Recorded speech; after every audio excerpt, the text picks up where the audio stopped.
A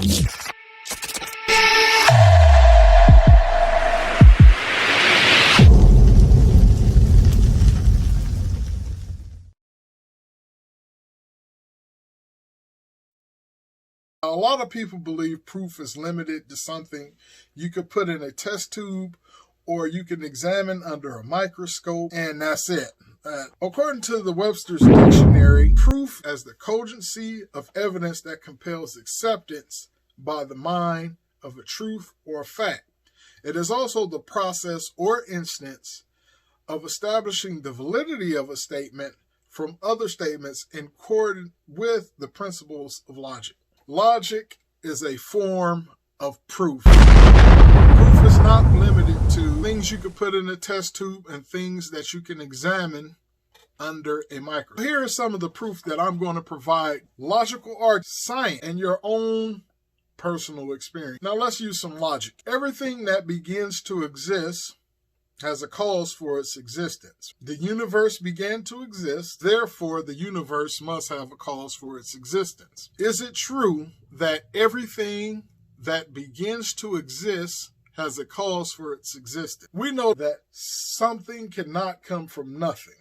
We also know from personal experience that something cannot come from nothing. We have people that literally say that there was nothing and nothing happened to nothing, and then nothing magically exploded for no reason whatsoever and created everything, and then everything magically rearranged itself for no reason at all, no reason whatsoever, into self-replicating organisms and formed trees, plants, animals, dinosaurs, and eventually humans. And not only asking the same question, he said there must have been a time when no physical things existed, but something can't come from nothing. That was his view. It's just been repeated by us. Something can come from nothing, and that's what physicists are now telling us. I could give you, you asked me to give you a layman's interpretation. It would be a very, very layman's interpretation. When you have matter and antimatter and you put them together, they cancel each other out and give rise to nothing.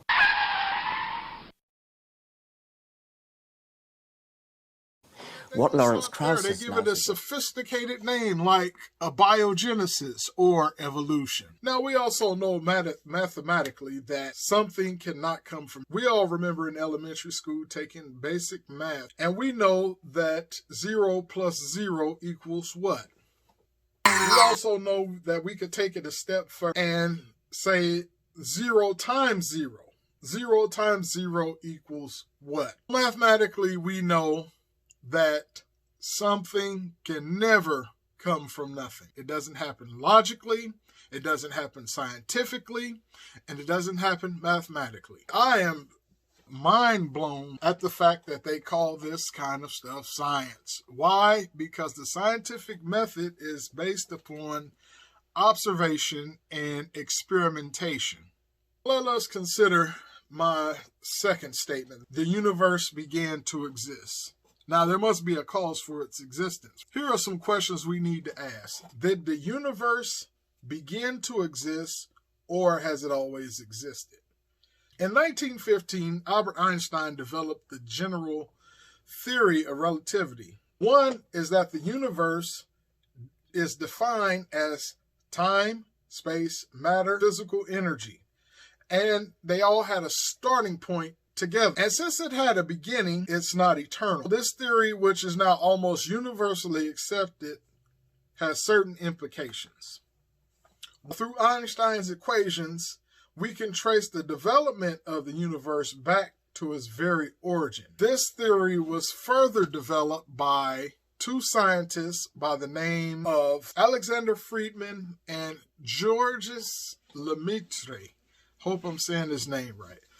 Georges Lemaitre, and they came up with the Big Bang Theory. Now, let's talk a little bit more about this Big Bang Theory. What is the Big Bang Theory? The Big Bang Theory teaches that the universe is expanding and that the universe had a definite starting point in which things came into being out of nothing.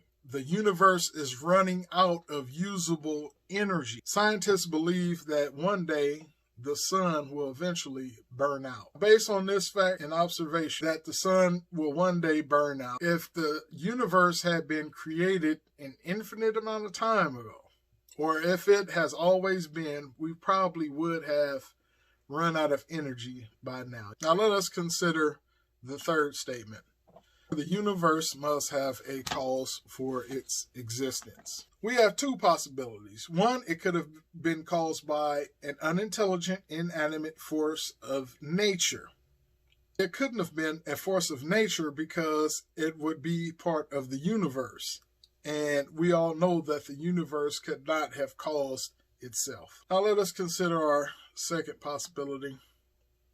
It is reasonable to believe that an intelligent, spaceless, timeless, immaterial, extremely powerful, uncaused being to create? Or is it reasonable to believe an unintelligent force in nature to be responsible for creating the universe? Can the scientific method be utilized to come to the conclusion of either an intelligent, powerful being or an unintelligent, inanimate force of nature to create something?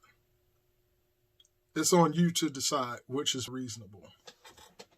Now, I could hear someone asking me, if everything that has a beginning has a cause for its existence, what caused God to exist? And the simple answer is this.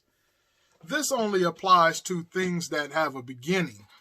We all know that God has no beginning. God has always existed. He is timeless. Remember that the cause must be timeless. It must exist outside of the thing that is caused.